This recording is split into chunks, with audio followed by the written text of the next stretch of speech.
Welcome to my good bad brain. I'm a normal person, so I'm insane. I've got depression and ADHD, but I'm doing better since I medicated me. I'm still not always sure whether I exist or what being a person even really is, but I figured out a long time ago that being alive is beautiful. Hi, how you guys doing? Welcome back to my good bad brain. It's a solo up again. You know, the nature of my life lately, as some work has picked up and stuff, means that coordinating guests has been a bit of a challenge. So, just heads up for a little bit. I think I'm going to experiment with this. We'll still do interviews when they make sense, but I think we're gonna roll a little bit solo for a little bit, which I kind of like. I think it's good. I'm hoping that there's some lead by example thing that goes on with my good bad brain. I mean, it is called my good bad brain, and I hope you guys like it's helpful to do this self-talk to think thing that I got to do, where I'm working through things that I see and experience and happen. I love learning from other people and talking to them about it and comparing experiences.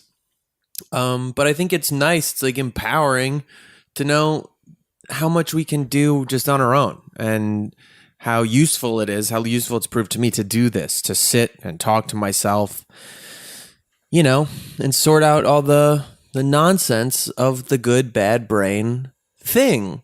I had a few things I was going to talk about, and one of them is narcissism, and I think that's a fun jumping off point. I mean, there's never really a jumping off point in these things. It really does pinball quite a bit. There's sort of a cloud computation thing going on. You get a sense of how I think about things, but maybe we all do. AI, quantum computing, multiple things in the same place at once. Narcissism. There's this article in Psychology Today about narcissism. It's pretty recent. It was called What Do Narcissists See When They Look in the Mirror? And I wanted to read it because I'm worried I'm a narcissist all the time. He says on his own podcast about his own good bad brain with his own picture on the front of the album of his own fucking face that he drew as he talks to himself. Narcissist. I mean, okay, let's get real about it. It sounds horrible. The same way psychopath sounds horrible, or other awful sadist, I guess, whatever. It sounds like in that category of maniac, of, fucking narcissism.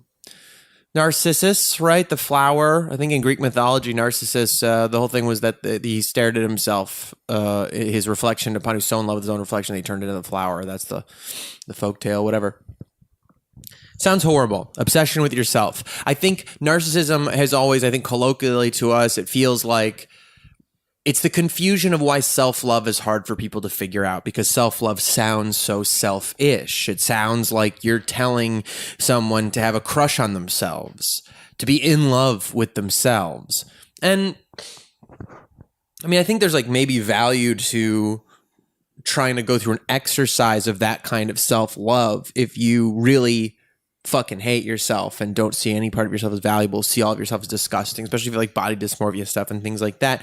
I think there can be some benefit to figuring out that you are beautiful or sexy or cool or smart or whatever thing you wish you were, and liking the smell of your own shit, there actually can be some beneficial things there. But that self-love is not having a crush on yourself. It's not limerence with yourself. It is the cultivation of a divine idea of love, a space for love inside yourself. That's how I have come to understand it and explain it, I think. Like, you have basically like a plot of land in you. You have a garden, a greenhouse set aside that is fertilized and watered correctly and has enough sunlight and all the things that it needs to have a space where love can grow, where seeds of love that others give you can take root and grow, or that the universe can sluice love down to you. You know, it can blow by like seeds on a breeze, and they will have a place to take root and live inside of you. If you don't have that, if you don't have a safe place, a healthy, nurturing place for love inside you, then anytime someone tries to give it to you, you will destroy it. You will kill it. You will show them why they were wrong. Excuse me. I remember there's a book called The Magicians. It's like kind of a grown-up Harry Potter vibe. It's fun. I read the books a long time ago. There's a TV show about it that's lovely, but it's just fun, and I think they're very good. It's one of the few like series I've read, and I remember I was so struck by this one line in one of the first books. I listened to a book on tape, as I think a lot of us do these days. You drive around so much, and I listened to this book on tape, and I guess audiobooks they're called now. And there's a line. This character in the book cheats on someone he loves. He cheats on his girlfriend that he loves with this other girl that he doesn't really love. He doesn't, you know, it's just is a thing that he does, you know, out of the way those things happen. You're sad, you have a million other reasons, you want to break it, you need an exit, whatever. He cheats, and it hurts the person that he's with so much, and she's so fucking sad and upset, and she says this thing to him when they try to talk about it, and she says to him, you just hate yourself so much that you're gonna prove how wrong everyone who ever loved you is. It was something like that. You just hate yourself so much that you're going to show anyone who ever loved you why they were wrong. And I stopped that part and rewound it and listened to it more than 6 times. You just hate yourself so much that you're going to show everyone who ever loved you why they were wrong. And that, to me, is not having self-love. It's, you have a toxic quality, a poisonous space. And I think it's because you learn to not trust love, you learn not to trust the people that are supposed to love you. They hurt you. They said they loved you but never acted like it. There's a million reasons. So you just dish soap it. You know, you dish soap the space in you that might be good for keeping love there, cultivating love there, and going into the world with that love, with enough to share with everybody. So self-love is very fucking important to create. The irony of it is that if you have a poor understanding of self-love and it becomes like this idea of this crushiness on yourself for limerence, or even if you have an actively corrosive space for where that love is supposed to go, like the opposite of it, a place that doesn't accept it, that is, I think, when you tend to become this narcissist thing. And I want to get back to that idea. So narcissism, am I a narcissist? Are we all narcissists? How do we figure this out? So I'm reading this article. What do narcissists see when they look in the mirror? And even that name right there, I'm like, ooh, I've been on record a lot of the time. I've talked about when I'm often caught by mirrors. I stare at myself in mirrors. If I see my reflection, I keep looking at it. And I have tried to explain, and I know it sounds like you're trying to like just explain away. I'm like, because I don't recognize myself. I understand the way our culture exists, you know, about what we want to criticize about narcissism and everybody, you know, being this way, selfish and in love with themselves or whatever. The idea of staring at your own reflection means you must fucking love that thing. Or the opposite. If you hate it, then you're also wrong because you're so obsessed with yourself that you can't stop thinking about how much you hate yourself. Like whatever your reaction is to seeing yourself and being stuck there with it, it's wrong somehow, you know? Because like of all of the deranged, paradoxical, like pain addiction qualities of Western thought, it's like both pull yourself up by the bootstraps and you're all fucking alone in the universe and it's all about you and if you're tough enough to achieve things or not, and that's it. But also, don't like yourself too much because then you'd be a real piece of shit, you know? Don't be obsessed with yourself, okay? That you're just like a sheep like the rest of us, okay? The meek shall inherit the earth. So figure out how that works. One of those two. You know what I mean? It's like insane. But anyway, I digress. The point is, I would get caught looking at my reflection. And for me, it was always very existential. I was always like, well, who the fuck is that thing there? The shape of those features that I've stared at plenty of times, that I've seen in reflection ever since I was a child. And you know, a funny thing about that, if you think about it, sometimes I think about, like, when we talk about technology and how it's fucking with us, right? Like selfies, right? We think like, this is inspired. This thought came from Colology, the Colology episode of Allie's podcast, Ologies. Allie, my girlfriend, she's got this podcast called Ologies. It's really wonderful. And Colology was a study of beauty and its effect on people. And the woman who was the scientist on there, she was talking about that she believes the time that things shifted about body image problems actually came with, and I'd never had this thought before. I was like, of course, having, if I'm not mistaken, I hope I'm not getting this wrong, but it's what I remember, having mirrors in the home, because now you could stare at yourself. And it wasn't like you'd never seen yourself alone before, like you'd never seen what you look like. You would have seen it in reflections on glass or in, you know, ponds or whatever was shiny enough to reflect your image. But the ability to be alone with it and dissect it and try to understand what it was and love it or hate it or whatever, that thing was new.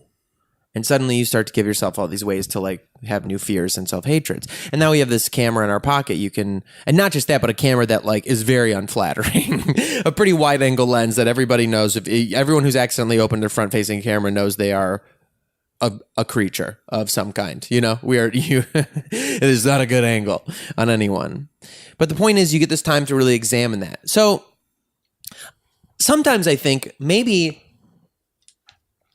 it's not just that there's a narcissism engendered by this in a dangerous way, but also maybe it just engenders an existential problem.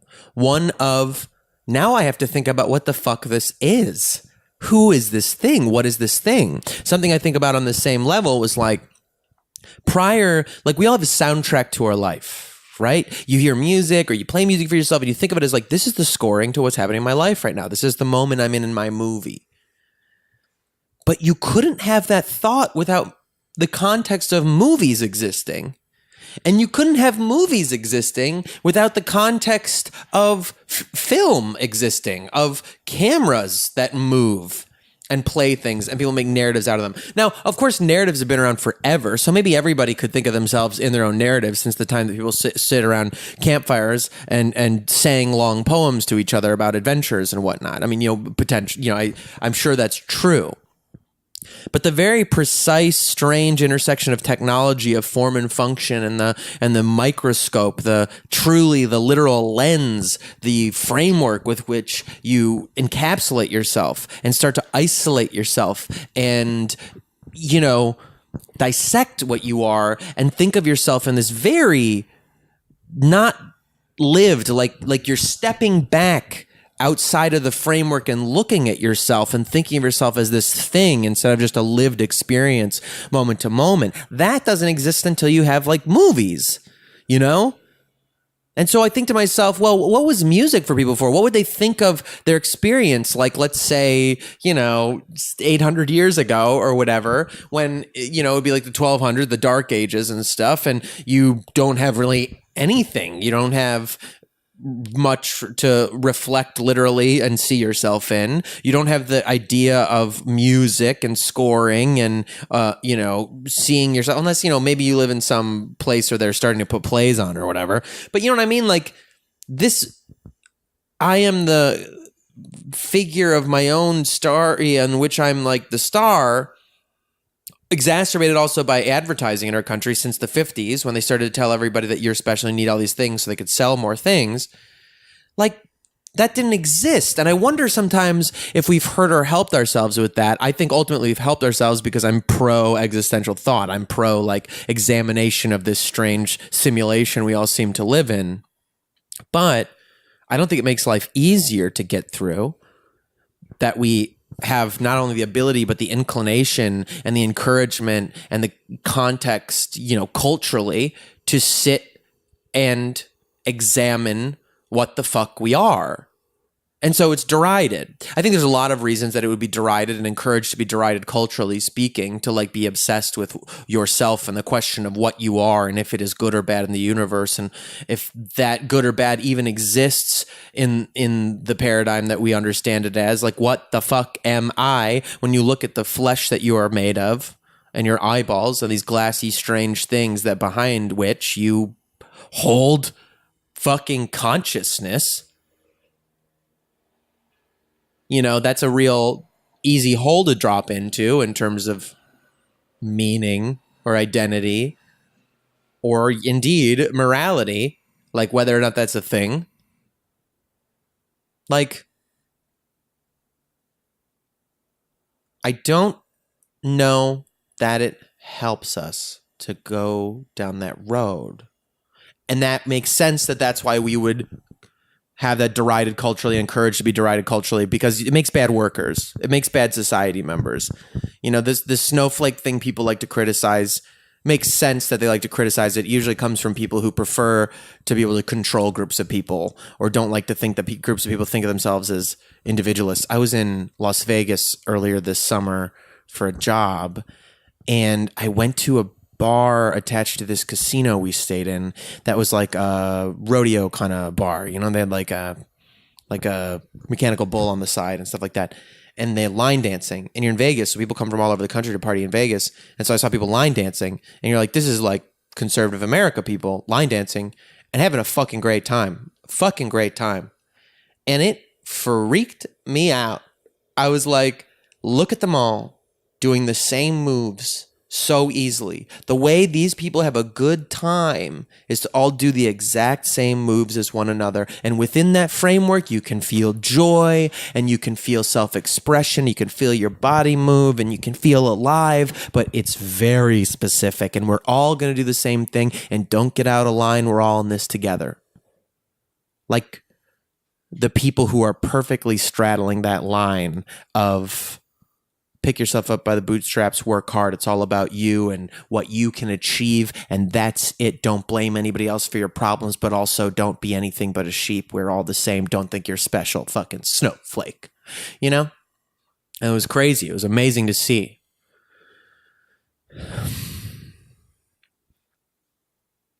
I'm getting existential too fast. I mean, what else is new? I watched some of this documentary about Go. It's this board game, this ancient board game that is notorious. It's harder than chess. For computers can't really beat a lot of the top Go players. I think they finally have been able to, but for a long time they couldn't, because in chess there's only like 35 potential moves each turn or something like that. And so for a computer to brute force extrapolate moves and an AI to figure out things is a lot less computing than in Go, where in Go you have like 200 potential moves, according to this documentary. So it's this very beautiful game that is both aesthetic and mathematical, and the game is very simple.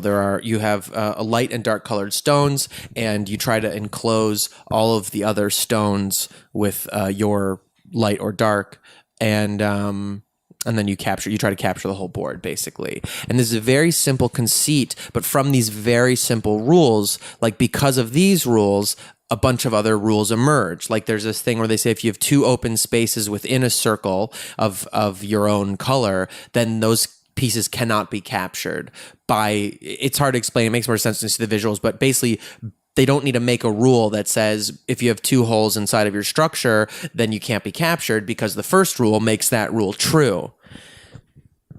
And the beauty of this philosophically is like, somehow, and I'm sorry, this is just a sidebar that like blew my fucking mind. I can't stop thinking about it. I think it's so beautiful that like that's the universe and that's humanity also, that you have this baseline set of rules to the universe, like gravity and physics, like these things that exist, how things interact with each other, relativity, things we start to understand how to give name to and understand the mechanism and formula of, but we didn't invent. They just are out there and we start to figure out how to measure them, but they are real forces. And that somehow, just from that base set of real forces, you get the Big Bang, you get existence, you get stars, you get planets from that. From planets, you get life because of the exchange, the creation of oxygen and sugar and that sort of mix that creates adenosine triphosphate, right? The ATP or whatever, and that creates life. This is the powerhouse, the mitochondria, and that turns into creatures and existence, and that turns into people, and that turns into consciousness. And somehow, from this one set of rules, reality, we get this. You get me on this fucking microphone created by people that I still don't understand how this works, and creates ones and zeros that make my voice that I can then upload to somewhere and go to you. But that we're all just from like this one set of rules, like this one simple basic rules comes all of things. Which is amazing. This is another thing that happened this week. This totally random chance thing happened. I was talking about dark matter. Allie and I just say dark matter now. Whenever something crazy happens, that feels like I was walking to an edit one day, like a week ago. I was walking because I'm working on this project. I was going into the edit. I had to meet my my editor and my teammate, and I see a playing card face down on the ground, and I think, oh, I love playing cards. I love the mysticism of them, especially when you find one, because they are, they're just derived from tarot cards, and tarot cards have this wonderful collection of meanings. So I was like, oh, I wonder what tarot card will be here for me. Completely thinking it was just a normal playing card. I pick it up, turn it over. It is a tarot card. It's the Three of Coins, the Three of Pentacles. I looked that up, and I also contacted Half-Ass Witch, who's a listener who maybe we'll talk about this. She does tarot and stuff like that. And I ask what this is about. I look at what's the Three of Coins about. And it's about fucking teamwork. I'm walking into my edit to work with my team. It's about asking for help where you need it. It's about relying on the people around you who are a good team. It's about like resource management. And I'm like, huh. And literally the like lesson I had to learn this week was about that. Let people do their jobs. Stop sitting over their shoulder, especially when they're better at it than you. Let them do their fucking jobs. That's what a team is for. Back to the sheep thing, right? Everybody's individual, right? Everyone's got their powers. Like in the herd, as we work together, if you do let people be snowflakes and do their fucking thing, you'll be amazed what you get out of them instead of trying to control everything. Anyway, but that whole mysticism weirdness, finding this fucking magical card show up in my life, that's so insane. That's silly. That's like not science, that's not scientific thinking. So now Allie and I just call it dark matter, because we know, scientists know 90% of the universe is this thing called dark matter that we can kind of detect, but we can't measure it. We can't explain what it is. We can't see it. But that's 90% of the universe or more, something like that. So everything else, like fucking all of it, all of our lives and gravity and blah, blah, blah, blah, matter, that doesn't even touch this other thing. And I thought about this Go thing, that like everything in the universe comes from this one basic set of rules, and it all turns into all of this consciousness and beauty and magic and blah, blah, blah, blah, blah, blah, blah. And I'm like, well, who's to fucking say, like, if we agree that if something is real, it can be measured, right? Gravity can be measured.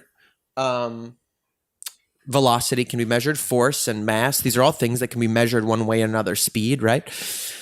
So if we know that, then let's just say something that we agree is real, love. Now, not everyone would agree that love is real. Some people would argue that it's just a bunch of chemicals in your brain banging into each other, hormones and whatnot, that create a type of obsession, and it was selected for by science so that you would breed and you would protect your offspring and yada, yada, yada. Sure. But some of us, we've felt love, and there's no logic to it, and there's no breeding to it, and there's no thing to protect about it that keeps the species going? None of it. I mean, sometimes it's very destructive.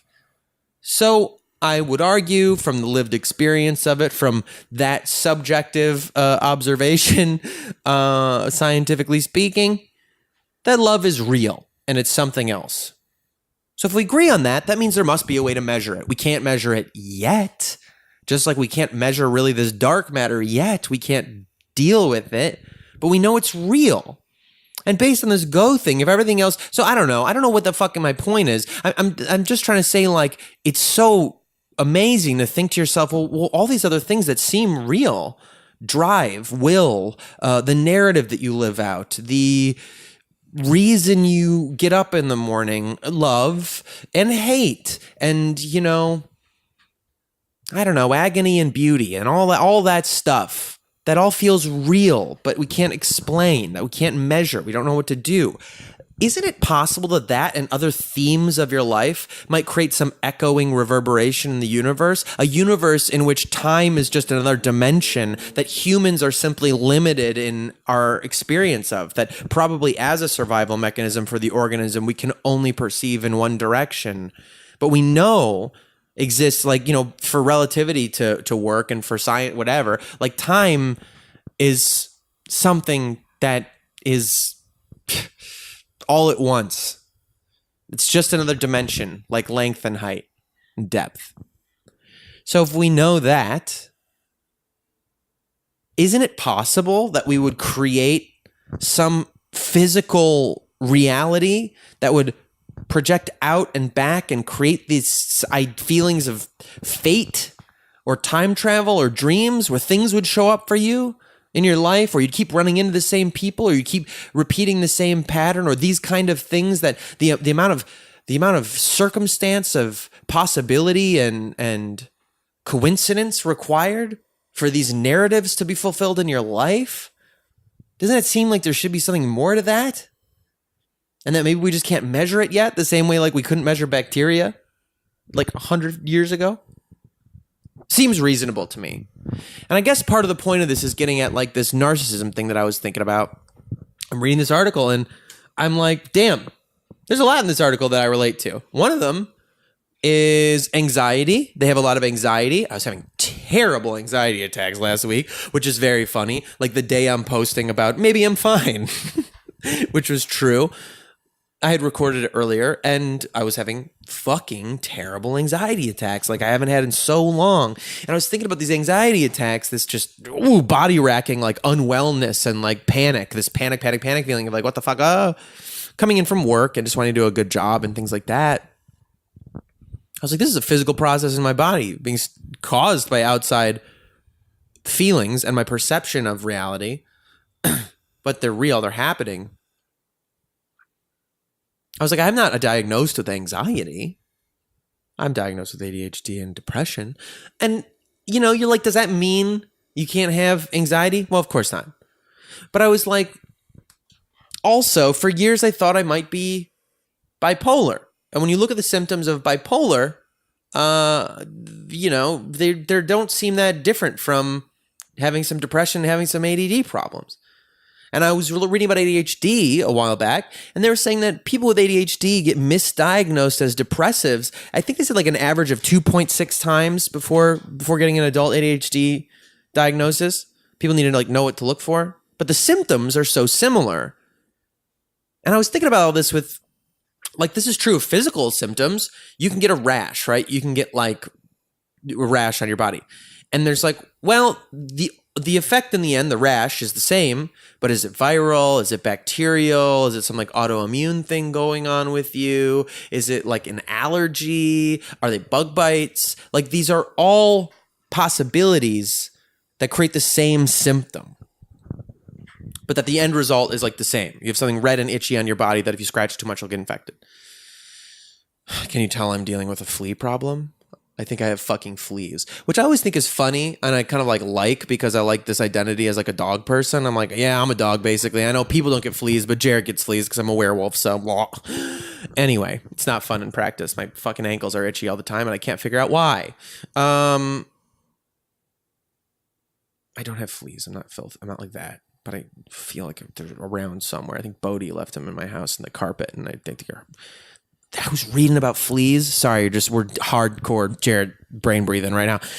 I was reading about fleas. Do you know they'll lay eggs, and the eggs can stay dormant for like months, and they're activated they sense either movement or carbon dioxide near them of a living animal that they're emanating. And it's like, oh, time to wake up and fucking eat blood. I mean, that is the fucking most Halloween shit.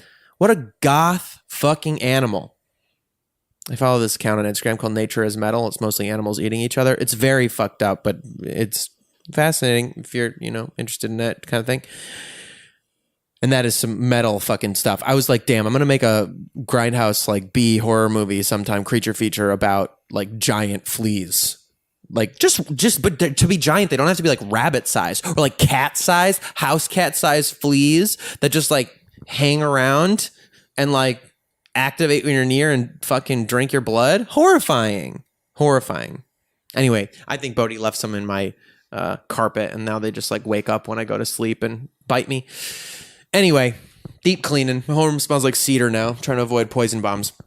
Coming back around to the point about narcissism, about many symptoms having one symptom rather having many potential causes and the misdiagnoses. With narcissism, reading it, so they have a lot of anxiety and they have difficulty with, it says, what was it? It's, I'm going to not look at the article while I'm doing this. I'll just say this. They said it's, they have focus problems and they have difficulty recognizing emotions in other people and empathizing that way, especially fear and anger. And I was thinking, like, that's so interesting because narcissism is so criticized and hated and like thought of as this horrible blanket statement thing, which it sounds real bad. It sounds like, selfishness and whatever. But a lot of those reactions don't sound that different from some autism spectrum stuff, some Asperger's stuff, where you just don't necessarily have the parts of your brain functioning the way that makes it easy to read what other people are going through. And they go into this article about this narcissism thing that it does have to do with this area of your brain, the anterior insula and anterior cingulate cortex. Neuroscience tells us the primary brain structures involved in mediating these components of empathy are the anterior insula, the anterior cingulate cortex, and specific regions of the medial prefrontal cortex. So you're like, how hard can you criticize people for these narcissistic tendencies if they have them? And I was like, I was reading this book, about ADHD and relationships and difficulties that it causes me. And one of the things is like, you forget to ask about what is going on with other people. And it's not because you don't want to know. It's just like, it doesn't occur to you. And I was like, damn, that's my experience. And so many other things that are like moral failings that are assigned to this thing. Like, I'm such a fucking bad person because I'm doing these things, but it doesn't feel like that inside. And I do want to know what's up with other people. And I do like worry about their feelings and their pain. And I want to like help all these things. You're like, I don't know. I think it's increasingly important to just take the moral failing out of something different about your shape, And when you do that, it's easier to treat it as real and sort of get around it and make actual choices about the kind of person that you want to be. I was so obsessed with this quote. I'm going to butcher it now, but it was a Louis L'Amour quote. He wrote all these like cowboy books, and I haven't really read any of them. I just like, it's a great name, Louis L'Amour. And he had some quote that was like, up to a point in a man's life, he's shaped by the world around him, his family, his environment, and the twists of fate. Something like that. But at a point in every man's life, he has the power to say, this I am today, that I will be tomorrow. Like this idea that you can take your life into your own hands and your experience in your own hands. And that empowerment of over your own experience. Like, I think a lot of like typical pick you up by the bootstraps nonsense is so focused on extrinsic motivation, extrinsic goals. This is also why I fucking always was so grossed out by manifestation culture, like The Secret and stuff, when that was popular, because it seemed so focused on like extrinsic manifestation, like money, greed, like these disgusting base sort of like I don't know, things that don't really have to do with being a better person. And it seemed so cheap and gross and seemed so huckstery to me. Like, you're definitely trying to sell something to people. You're trying to appeal to their basest instincts and fears to sell them this like manifestation idea. And also, I understand it's hard to like you're not going to find anybody who successfully created something they wished existed in the universe that didn't before them, who didn't hold that vision in their head. You know what I mean? So you're like, okay, so you're saying if I just focus on something, then it will be done, and your evidence is that everyone who's done something has done that? Well, that makes sense. I don't know if there's some magic power to it, but it makes sense. I can see how it would feel like a magic power, because I do think there is such a thing. There's a thing similar to the Go game, the mix of math and aesthetics required to be good at that game. They were saying like after thousands and thousands of games, at some point people just, you just have a feeling. You're like, I can't explain why, but I think I should put my piece here. I think that happens with people too. You do enough things and you set an intention that like things may look like a beautiful, brilliant, magical, secreted manifestation structure that fell into place to make it happen.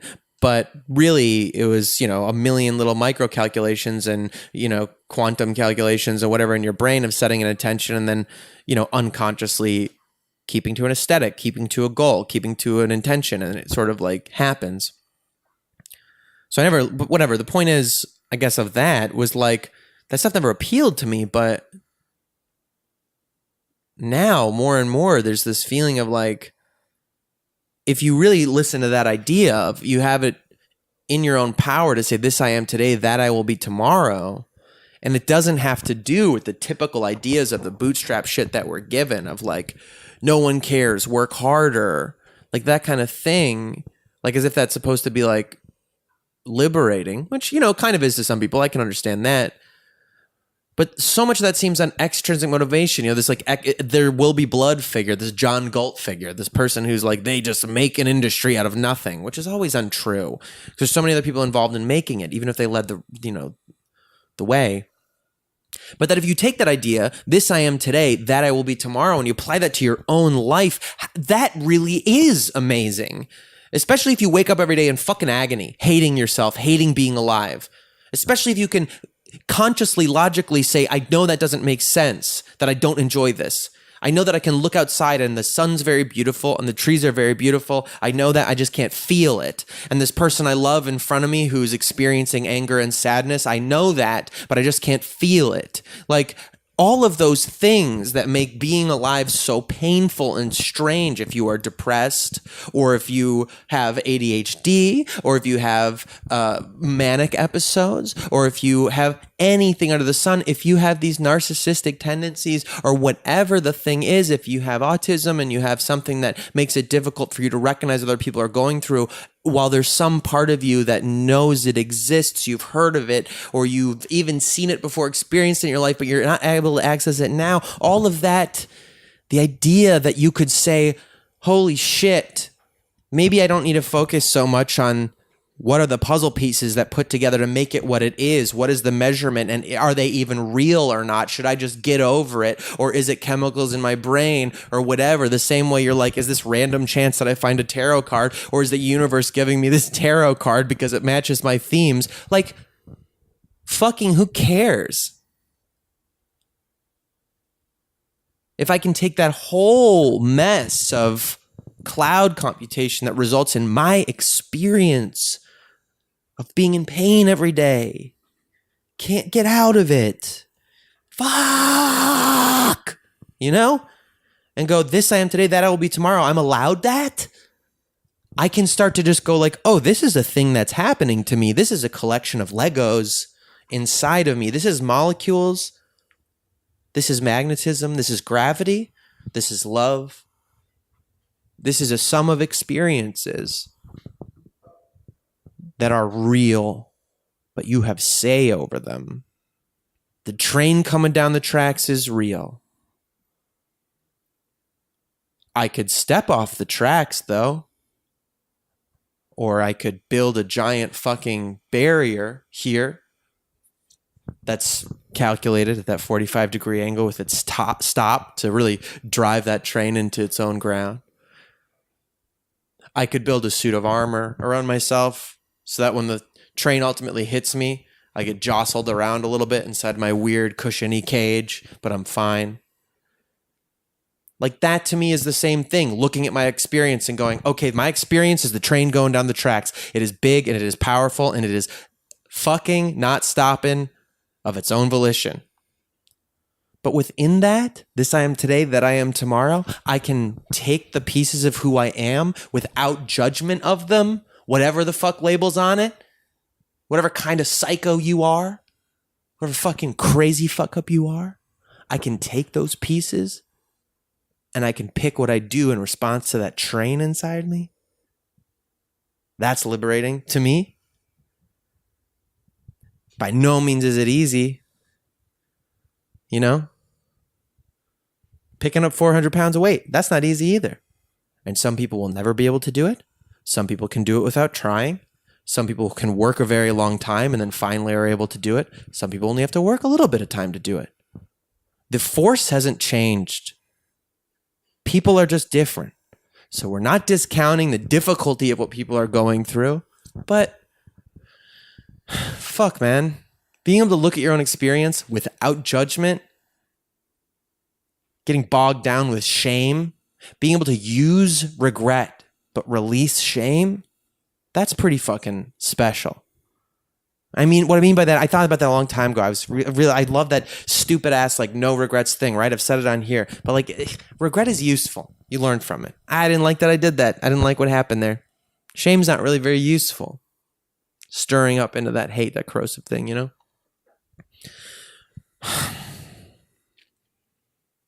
So I don't know. I was having these horrible anxiety attacks. What do you do with that? Talked about it. Told some people I was going through it. I don't know. Let it ride itself out. Talk to myself about what was going on. I know you're freaking out. I know it feels real. It's real. It's okay. But it's also real that you're going to get through it. It's also real that your skin is still the feeling thing it always is, and it can feel the couch under you, and it can feel the wind in the room. It's still real that there are coffee sandwiches and lavender soap, and you're going to access that stuff again. And this is just an imaginary moment. The idea that this moment is happening now in eternity is true, just like the next moment is eternal, and the one after that, and the one after that. And soon enough, you're going to return to that eternity in which you are at peace. Soon enough, you're going to return to that eternal moment that is, you are feeling joy. And you get to feel what love is like. Sometimes it's as simple as eating ice cream. And then you get to live in the eternal moment of what ice cream feels like on your tongue.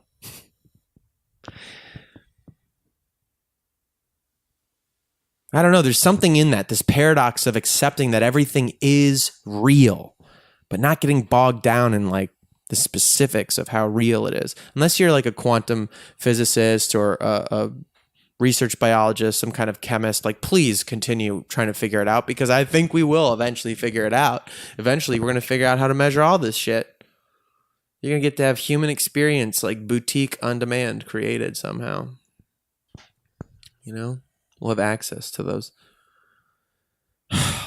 levers, pulleys, and switches that run the universe, run reality. Maybe. Or maybe we're just AIs. Maybe we're just in a simulation. In which case, sick. I've always thought that was weird that people that really be bothered by that. It's like, your life is still the same thing, you know? Things matter to you the same. Reality is still the same thing. And if it doesn't, if you learn that and it sets you free, that's how you should be living anyway. You know? Fucking just be what you are. It's so much better. It's so much better. I even think people who are like villainous, as long as they're being who they are, so much better than somebody not. I don't know. There's a Breaking Bad episode where Jesse like is going through all this agony because he keeps fucking things up and hurting people near him. And then he's at like a support group and he's like, I just accepted who I am. I'm the bad guy. he seems like so peaceful in that moment. I always thought about that. I was like, there's a really deranged, useful message about just being yourself. You know? You have a place in the universe. I mean, this is a very strange episode, like in defense of the narcissist, in defense of the psychopath or whatever. And I don't mean it to be that. I think I'm just saying that we're all maniacs and that you can shape what you are. And I think part of that is that if you really ground down to it and you really like could get in touch with your organism, whatever it is, you'd realize that you can feel other people and that that's important. I also acknowledge the possibility that maybe that's not true. Maybe we're, just like yin and yang is created, maybe the way that we have something that can, as humans feel what other humans are feeling.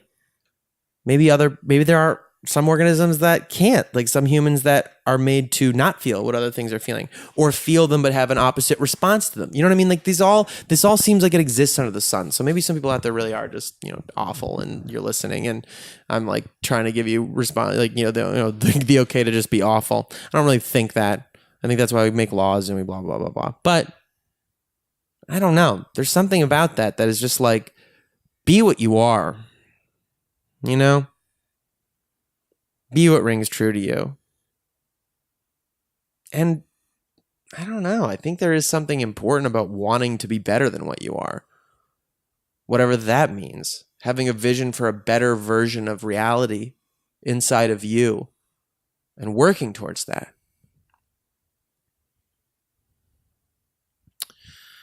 In defense of the narcissist, I don't know.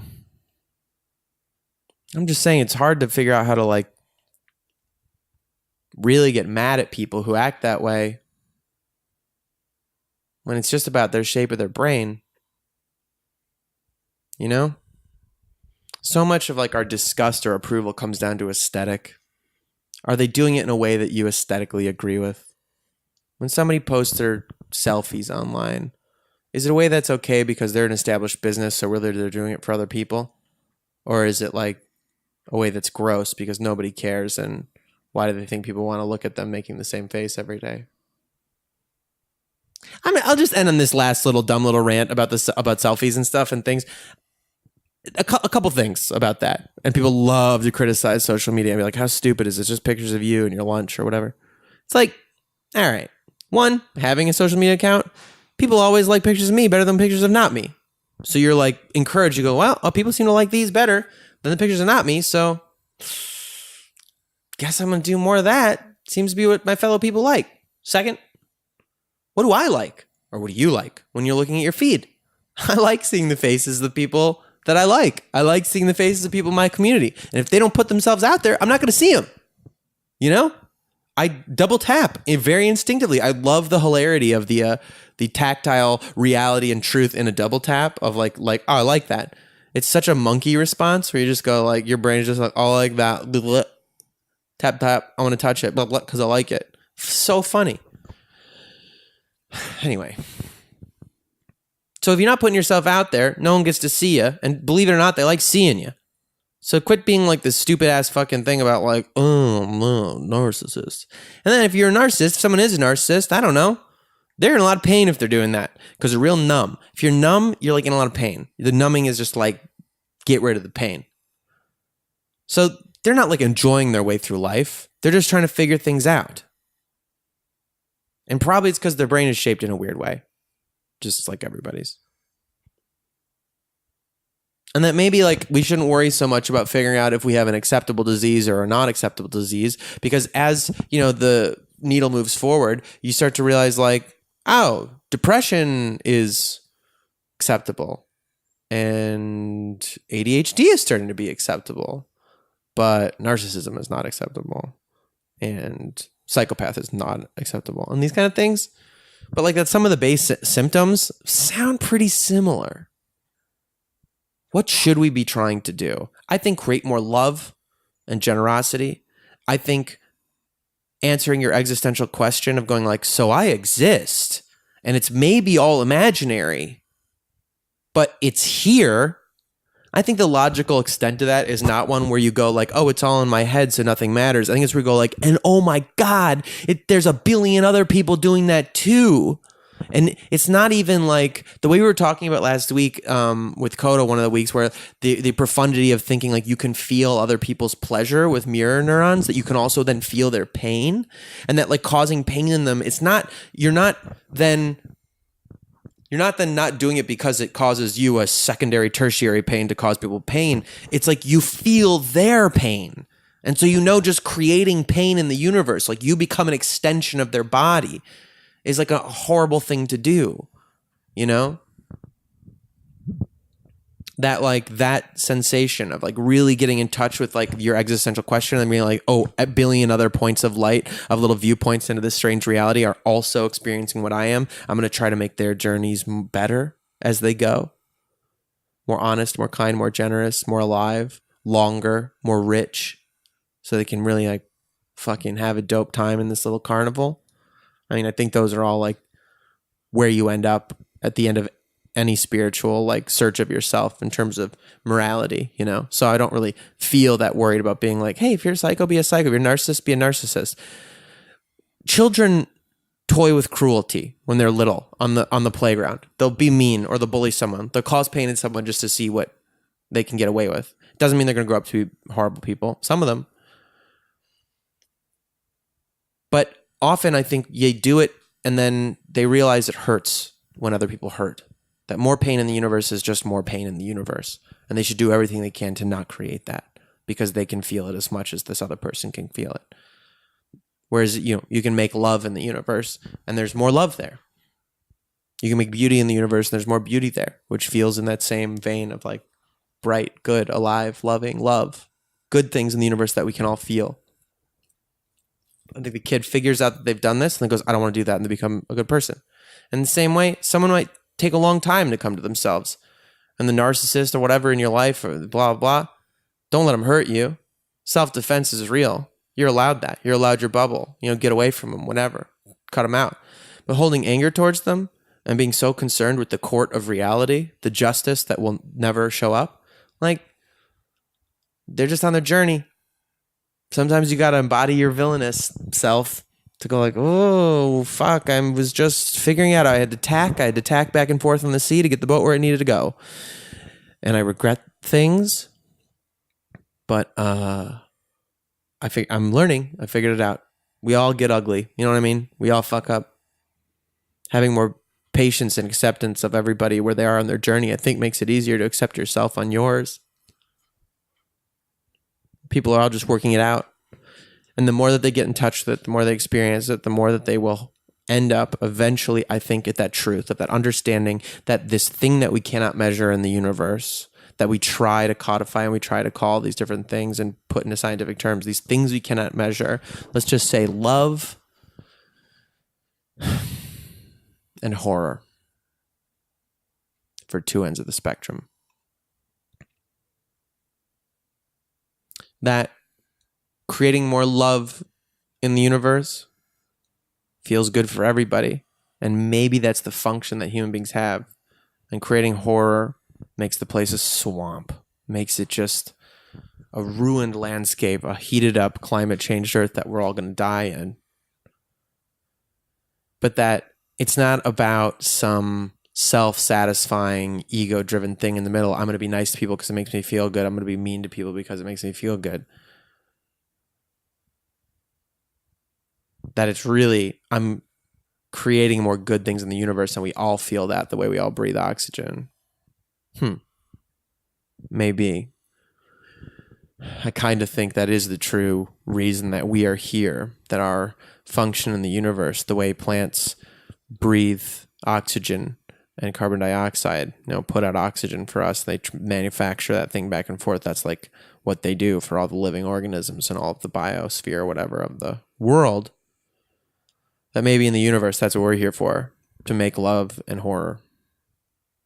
To just pump that out so it exists in the universe because they need it, That's the argument in Asimov's, but I don't know, some famous science fiction writer, maybe Asimov, I don't know.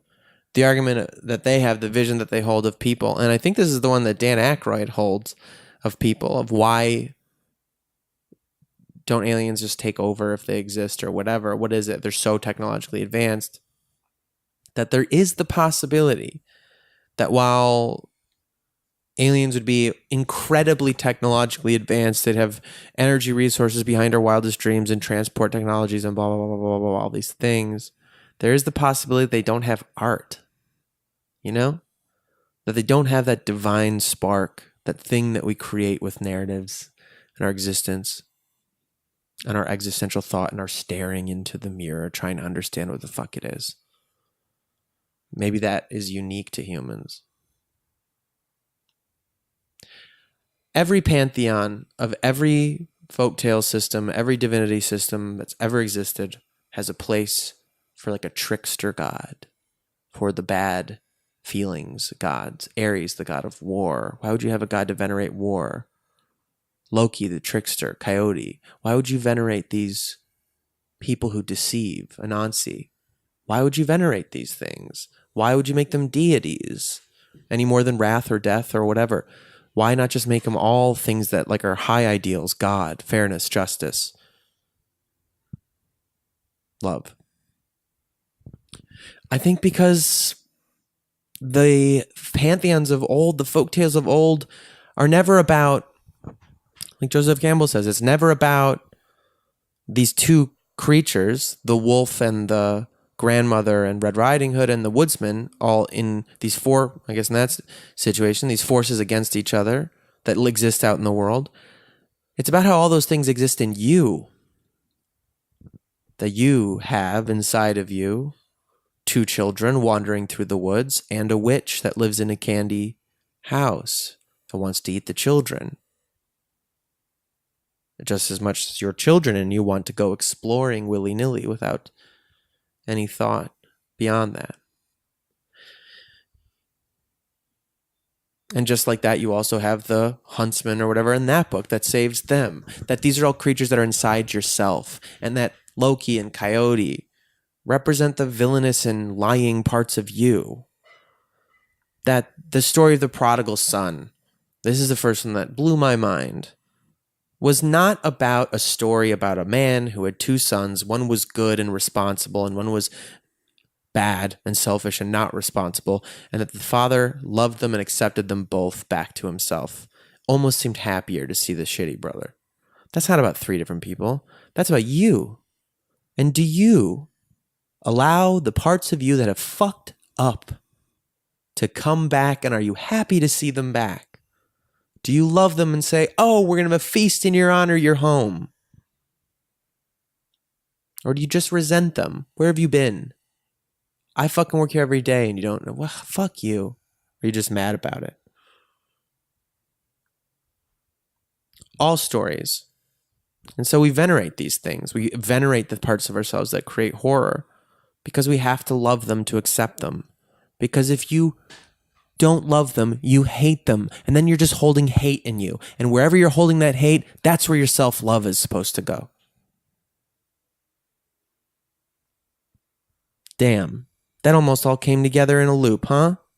That basically ends. That's a fine button.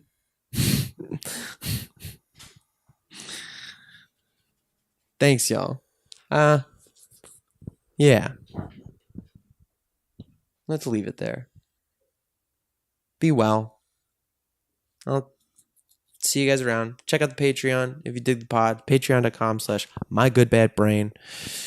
And rate and review us if you like it, you know? Yeah. See you next week.